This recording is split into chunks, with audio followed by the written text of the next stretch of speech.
ರಾಜ್ಯದಲ್ಲಿ ಇನ್ನೂ ಜೀವಂತವಾಗಿದೆ ನಕಲಿ ಛಾಪಾ ಕಾಗದ ಎನ್ನುವುದರ ಕುರಿತು ಬ್ರೇಕಿಂಗ್ ನ್ಯೂಸ್ ಒಂದು ಬರ್ತಾ ಇದೆ, ಬನ್ನಿ ನೋಡೋಣ.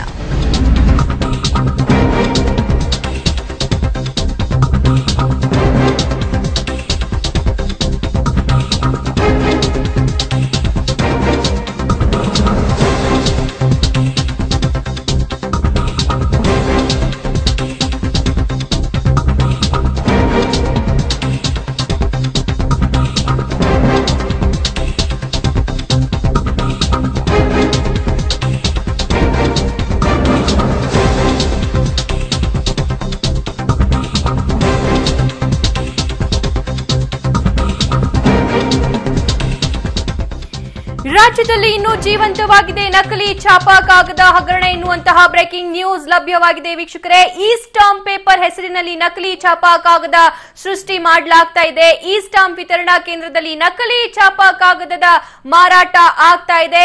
ದಾವಣಗೆರೆಯಲ್ಲಿ ಕಂಪ್ಯೂಟರ್ ಆಪರೇಟರ್ ರಮೇಶ್ ಎಂಬುವನ ಬಂಧನ ಆಗಿದೆ.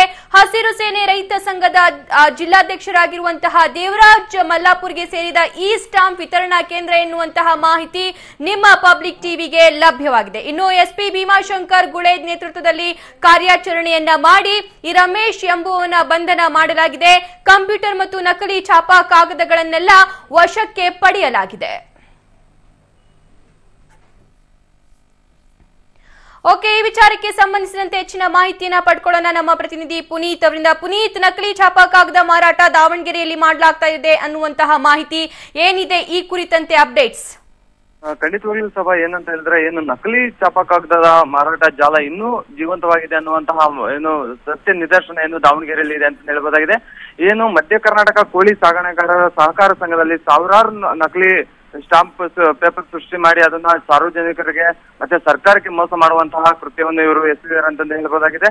ಏನು ಪ್ರತಿನಿತ್ಯ 50ರಿಂದ 60 ಈ ರೀತಿಯಾದಂತಹ ನಕಲಿ ಈ ಸ್ಟಾಂಪ್ಗಳನ್ನ ಇಲ್ಲಿ ಮಾರಾಟ ಮಾಡ್ತಾ ಇದ್ರು. ಅದೇ ರೀತಿಯಾಗಿ ಏನು ಸಾರ್ವಜನಿಕರು ಎಸ್ಪಿ ಅವರಿಗೆ ಒಂದು ದೂರನ್ನು ನೀಡಿದ್ರು. ದೂರನ್ನು ನೀಡುವಂತಹ ಸಂದರ್ಭದಲ್ಲಿ ಏನು ಅದನ್ನ ಅದು ಪರಿಗಣನೆಗೆ ತೆಗೆದುಕೊಂಡಂತಹ ಎಸ್ಪಿ ಭೀಮಶಂಕರ್ ಗುಳೇದ್ ಅವರು ಬಡಾವಣೆ ಠಾಣೆಯ ಪೊಲೀಸರು ಒಂದು ಇಂಟಿಮೇಷನ್ ಅಂತ ಮಾಡ್ತಾರೆ. ಆ ಇಂಟಿಮೇಷನ್ ಮಾಡಿದಂತ ಸಂದರ್ಭದಲ್ಲಿ ಖಚಿತವಾದಂತಹ ಮಾಹಿತಿ ಮೇರೆಗೆ ಹೋಗಿ ಅಲ್ಲಿರುವಂತಹ ಕಂಪ್ಯೂಟರ್ ಆಪರೇಟರ್ಗಳನ್ನ ಏನು ಅಲ್ಲಿರುವಂತಹ ಸಿಪಿಗಳನ್ನ ಎಲ್ಲ ವಶಕ್ಕೆ ಪಡೆದುಕೊಂತಾರೆ.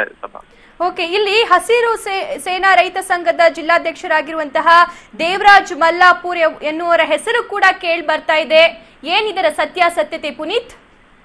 ಖಂಡಿತವಲ್ಲೂ ಸಭಾ ಏನಂತ ಹೇಳಿದ್ರೆ, ಏನು ಮಧ್ಯ ಕರ್ನಾಟಕ ಕೋಳಿ ಸಾಗಾಣಿಕೆದಾರರ ಸಹಕಾರಿ ಸಂಘದ ಒಂದು ರಾಜ್ಯಾಧ್ಯಕ್ಷರಾಗಿರ್ತಾರೆ. ಎಲ್ಲಾ ರೀತಿಯಾದಂತಹ ಅಲ್ಲಿ ನಡೆಯುವಂತಹ ಇಲ್ಲಿ ಕಚೇರಿಯಲ್ಲಿ ನಡೆಯುವಂತಹ ಎಲ್ಲಾ ಹೊಣೆಗಾರಿಕೆಗೂ ಸಹ ಇವರೇ ಹೊಣೆಯಾಗಿರ್ತಾರೆ. ಆದ್ರೆ ಇವರು ಯಾವುದೇ ರೀತಿಯಾದಂತಹ ಒಂದು ನಾವು ಈ ರೀತಿಯಾದಂತಹ ಒಂದು ನಕಲಿ ಸ್ಟಾಂಪ್ಗಳನ್ನ ಮಾಡ್ತಾ ಇಲ್ಲ ಅನ್ನುವಂತಹ ಮಾಹಿತಿನೂ ಹೇಳ್ತಾ ಇದಾರೆ ಹೊರತು ಯಾವುದೇ ರೀತಿಯಾದಂತಹ ಮಾಹಿತಿನೂ ಹೇಳ್ತಾ ಇಲ್ಲ. ಮತ್ತೆ ಏನು ಅಲ್ಲಿರುವಂತಹ ಕಂಪ್ಯೂಟರ್ ಆಪರೇಟರ್ ರಮೇಶ್ ಅವರು ಈ ರೀತಿಯಾದ ನಕಲಿ ಸ್ಟಾಂಪ್ಗಳನ್ನ ಸೃಷ್ಟಿ ಮಾಡಿದ್ದಾರೆ ಅಂತಂದು ಹೇಳ್ತಾ ಇದ್ದಾರೆ.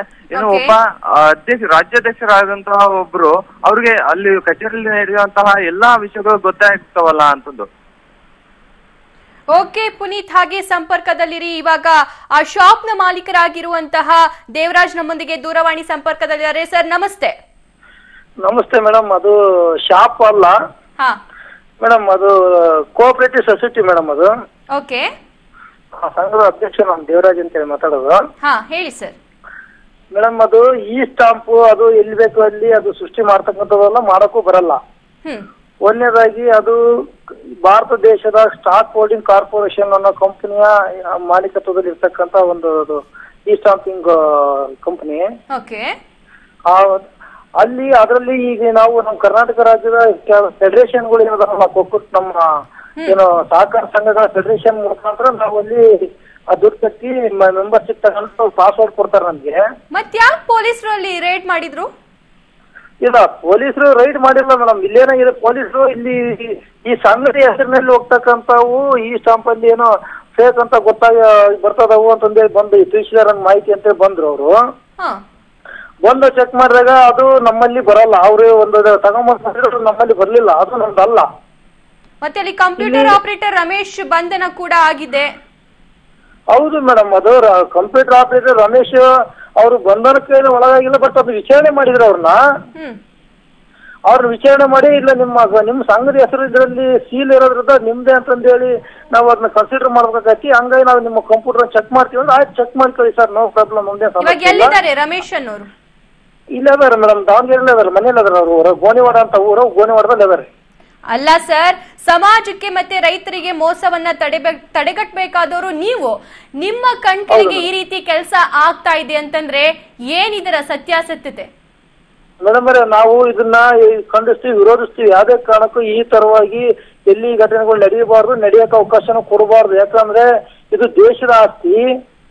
ದೇಶಕ್ಕೆ ಇವತ್ತು ಬಹಳ ಜನ ಇವತ್ತು ಏನು ಸರ್ಕಾರಕ್ಕೆ ತೆರಿಗೆ ಕಟ್ತಕ್ಕಂಥ ಈ ಸ್ಟಾಂಪ್ ಏನಿದೆ ಅಲ್ಲ, ಈ ಸ್ಟಾಂಪ್ ಅಲ್ಲಿ ಅವ್ರ ಭವಿಷ್ಯಗಳು ಬಹಳ ಜನದ ಭವಿಷ್ಯಗಳು ಅದ್ರ ಮೇಲೆ ಇರ್ತಾವು. ಅದು ಯಾವ ಉಳ್ಸಕ್ಕೋಸ್ಕರ ಅಲ್ಲಿ ಯಾರೋ ಹೊರಗಡೆ ಹೋಗಿ ಪ್ಯಾಕ್ ಮಾಡ್ಕೊಂತಾರ ಅಂತಂದ್ರೆ ಅದು ನಮ್ ಗಮನಕ್ಕೆ ಬರ್ಲದ್ದು. ನಮ್ಮ ಸಂಘದಿಂದ ನಾವು ವಿತರಣೆ ಮಾಡಿದಾಗ ಸಾರ್ವಜನಿಕ ಉದ್ದೇಶವಾಗಿ ಸಾರಿಗೆ ಸೇವೆ ಮಾಡ್ಲಿಕ್ಕೋಸ್ಕರ ನಾವು ಇದೊಂದು ಸಂಸ್ಥೆಯಲ್ಲಿ ನಾವು ಅದನ್ನ ಒಂದು ಈ ಸ್ಟಾಂಪ್ ಏಜೆನ್ಸಿ ತಗೊಂಡಿದೀವಿ. ಆದ್ರೆ ಈ ರೀತಿ ಅದನ್ನ ನಾವು ಯಾವುದೇ ಕಾರಣಕ್ಕೂ ಮಿಸ್ಯೂಸ್ ಆಗ್ಲಿಕ್ಕೆ ಮಾಡ್ಲಿಕ್ಕೆ ಅವಕಾಶ ಇಲ್ಲ, ಮಾಡಕ್ ಕೊಡಕ್ ಬರೋದೂ ಇಲ್ಲ ಇದು. ಓಕೆ ದೇವರಾಜ್ ಅವರೇ, ಥ್ಯಾಂಕ್ ಯು. ಇಷ್ಟೊತ್ತು ಪಬ್ಲಿಕ್ ಟಿವಿ ಜೊತೆ ಮಾತನಾಡಿದಕ್ಕೆ. ಪೊಲೀಸರು ತನಿಖೆ ಮಾಡ್ತಾರೆ, ಇದರ ಸತ್ಯಾಸತ್ಯತೆ ಏನನ್ನೋದು ಆಮೇಲೆ ಗೊತ್ತಾಗುತ್ತೆ.